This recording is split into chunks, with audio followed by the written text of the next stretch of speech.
নমস্কার, আমি পৌলমী আবারও এলাম নতুন একটি ব্লগ নিয়ে। কেমন আছেন আপনারা? পুজোর সময় যদিও সবারই ভালো থাকার কথা, কিন্তু তাও চারিদিকে অনেকেরই খারাপ থাকা শোনা যাচ্ছে। আশা করছি আপনারা সবাই ভালোই আছেন। তো তোমাদের পুজো কেমন কাটলো ঝটপট কমেন্ট করো তো দেখি। আজ দশমী, পুজো আসছেই ভালো, কত কেনাকাটা, কত আনন্দ, কত লাইট সজ্জা চারিদিকে। আর আজ শেষের দিনে মনটা আজ বড়ই ভারাক্রান্ত। আবারও একটি বছরের অপেক্ষা। আমরা এখন এলাম মন্দিরে। আজ তো আর অঞ্জলি নয়, ভোগ দেখতেই এলাম। ভোগের পূজাও হয়ে গেল।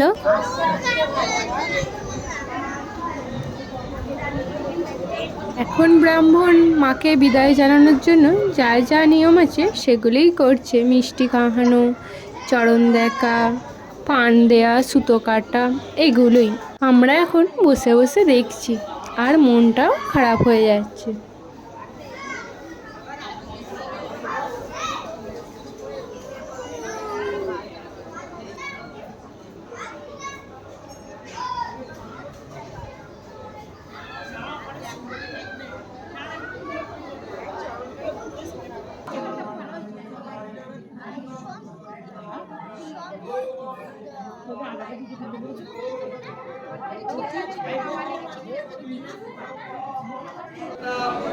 দেখো, মায়ের মুখটাও যেন ছলছল করে উঠছে যাবার বেলায়। আবার এসো মা তাড়াতাড়ি, অপেক্ষায় রইলাম। এখন মা আর আমি বরণ করে নিচ্ছি। এখন একটু ফাঁকা রয়েছে, তাও এরপর তো সবাই আসবে বরণ করতে, অনেকটাই ভিড় হয়ে যাবে। এরপর বিকালে সিঁদুর খেলা, বরণ করা, তখনও হবে। নিচে নামিয়ে মাকে আমাদের বিসর্জন হবে ওই সন্ধ্যের দিকে।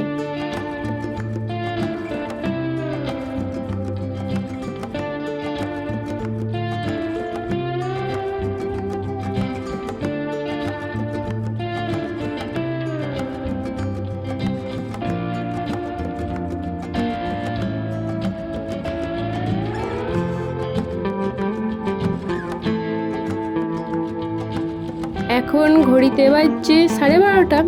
এখন থেকেই খিচুড়ি প্রসাদ খাওয়ানো শুরু করে দিল।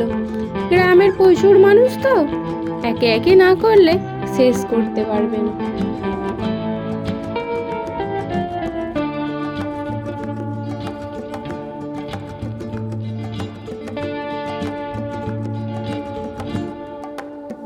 একদিকে চলছে খিচুড়ি খাওয়া, আর ওদিকে সিঁদুর খেলা।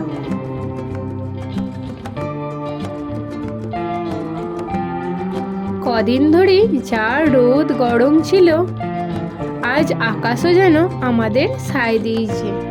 এদিকে ঝিরিঝিরি বৃষ্টি, আর ওদিকে খিচুড়ি। বেশ জমে উঠেছে ব্যাপারটা। এখন আমাদের এখানের এমএলএ এসছেন আমাদের সাথে সিঁদুর খেলায় সামিল হতে।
এখন আমরা বিসর্জন করে এসে বসেছি শান্তি জল নেওয়ার জন্য, আর মিষ্টি খাওয়ানো হবে।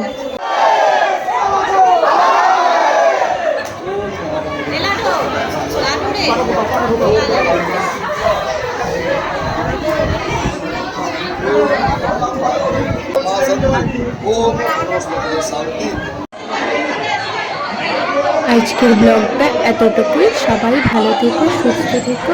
আবারও আসবো নতুন একটি ব্লগ নিয়ে। সকলকে জানাই শুভ বিজয়া।